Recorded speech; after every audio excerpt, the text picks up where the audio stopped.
I get asked this a lot. I need to do a little sound effect here to break this up a little. How long would a synthetic HD wig last with everyday use? Okay, that was my mistake. I have to say that was my mistake with my very expensive first purchase of Elizabeth, which is 100% hand-tied HD fiber John Renault. To this day, it is one of my favorite wigs, but it was my mistake. I thought that it would last me for a good long time. I didn't have a second wig to rotate it, and I wore it every day, and it did not last very long at all. I managed to squeak out more life out of it, but it did. You just cannot wear a wig every single day. You have to alternate other styles in, or the same wig. And I know it isn't budget friendly, but honestly, it saves both of those wigs if you can alternate. And eventually 3 in the beginning is the perfect number, because then you are rotating them even more often and they will all last longer. So wearing the same wig every day, regardless if it's HD or not, is going to really drag it under very quickly. And that was the biggest eye-opener. That was the most disheartening one when I learned that very early on. I couldn't believe it because of how much these cost. In the perfect world, I wish they would come up with a magical fiber. That would not happen to, but it does not exist yet. So there is no number really, honestly. It depends on so much. It depends on how you wear it. It depends on how you care for it. It depends on the length of it and on the brand of the fiber, of the type of fiber. There are a lot of variables there that I couldn't put a date on it, but honestly, it can be weeks if you wear it every day. It could be very, very quickly. It really can. It's disheartening.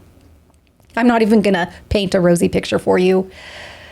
It was a real big lesson to learn, but I still love wearing wigs, and I just learn different ways to help to baby those ones that need extra babying to make them last as long as I can. And you can. I think I've even come across somebody who has this wig and they've had it over a year, and they do steam it from time to time and they still wear it and it still looks great. So there are things, don't give up on it quite yet. Any tips for a first time wearer? Oh, Shannon, do I ever have any? I mean, boy, do I ever. Thank you. You know, I got to hear some laughter from time to time. Thank you. Oh goodness, yes. I would advise you to go to my landing page on YouTube here and put in the search bar new to wigs, and that's a playlist that is going to give you I try to record things for that playlist specifically with new wig wearers in mind, obviously because of the title, but I try to regress sort of back to where I was then in my wig journey and what I should have known, or what I wish I would have known. And that's sort of what that playlist encompasses.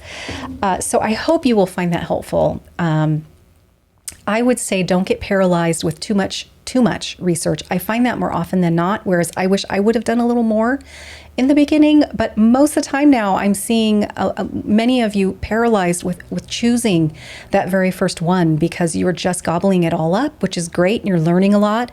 But the real education comes from your own experience, and that's only going to come with trying different wig brands, different cap features, different colors, different styles, and that shapes your entire experience. So don't get too overwhelmed in the beginning with watching a ton of YouTube videos and really trying to gather all the information that you will ever need before you even get out there, because it can be paralyzing, and I see that a lot.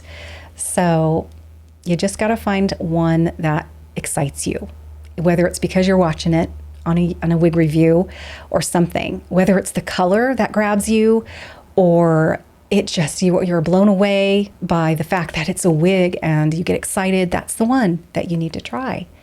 Maybe it's like, oh my gosh, that's the way my hair used to look back before this happened or whatever, that's the one you should get. So yeah, just, you got to jump in eventually, and then you can learn as you go.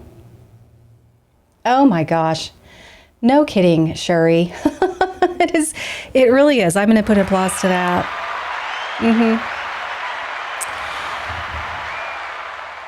I think for me, that was the most, gosh, to have this beautiful head of hair that I've never had, honestly. Anytime I wanted it and felt like it is empowering. It's fun. It makes me feel just complete and ready for the day or whatever it is I'm doing.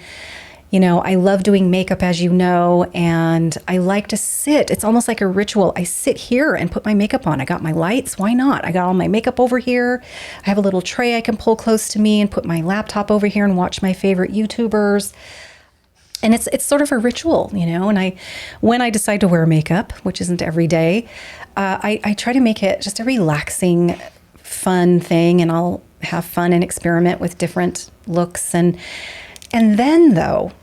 then to decide what hair I want to wear is not just the cherry on the top. It is like the big finale, you know?